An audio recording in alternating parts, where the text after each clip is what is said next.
This is Andi Purewal for Boxing Social in association with Betfred, and he's made it. I'm joined by Kieron Conway out here in Texas. Kieron, an eventful few days for yourself. We've just had the weigh-in, you've just faced off with Souleymane Cissokho for the second time. But before we come on to all that, just talk me through the events of the past few days, whether you knew you was going to be out here, whether you wasn't. Take it away. Well, obviously being scheduled to fight out here, you'd expect your visa to come back on some sort of time where you can get out here to prep properly for the fight, but no, visa, it was just taking a lot longer to come back than expected. There was no problems there, just literally timings and things like that. And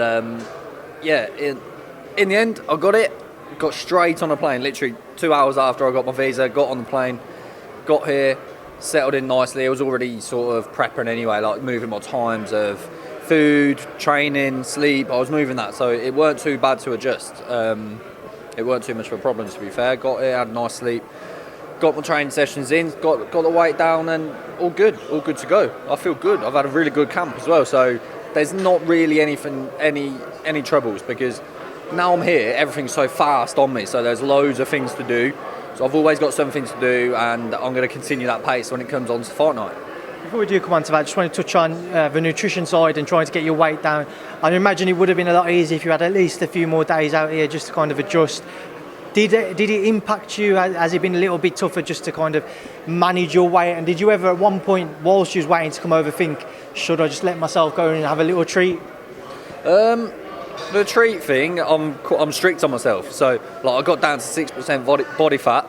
That's extremely low body fat. I work hard at this, so it was just more about like just getting that final bit off. It would have been handy to have another day in the gym, but I didn't. I still made the weight anyway, bang on the weight as always, and feel good. I feel good. What about this fight with Souleymane Cissokho? Firstly, you faced off with him twice now. Looking at him on the scales though, what did you make of him? I actually didn't see him on the scales. I was getting dressed myself. I was down at the bottom of the stage, so I didn't see him on the scales. But when we had a face-off, I'm not fazed by anyone, let alone Souleymane Cissokho. I don't care who he's trained by, managed by. It makes no difference to me whatsoever. I'm here to do my job, and whoever's put in front of me, I'll do my job. And they stand there, they look you in the eye, and I feel nothing except confidence. I'm going in here with full confidence I'm going to win. I think they've made a bad decision getting in the ring with me. So talking about the fight then, what are you expecting from Souleymane Cissokho? How much have you studied him? Because certainly back in the UK, a lot of fans are looking forward to your fight in particular. Yes, an exciting fight. He's an ex-Olympian. I've watched his amateur fights, I've watched his pro fights. I'm not going to lie, I'm not impressed.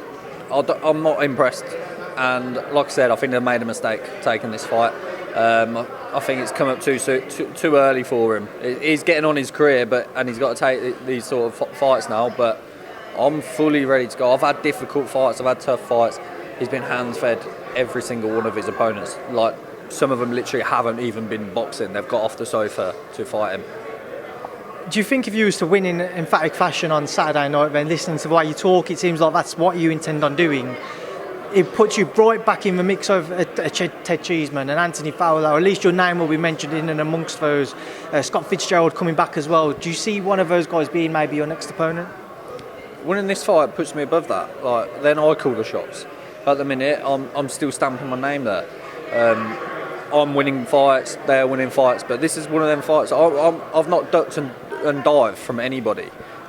These guys are picking and choosing every single opponent. Like I said, they're being hand-fed them.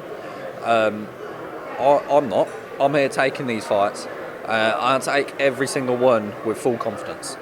I've got to ask you as well, Kieron, about the headline fight on Saturday night. Canelo-Saunders, what do you make of it? What do you think how will happen? Canelo is Canelo. He can knock out anyone with both hands.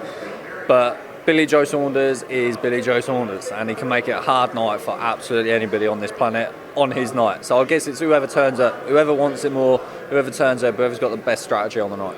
And the final question, 70,000 fans tomorrow night. How good will it be for yourself to be able to box in front of such an attendance?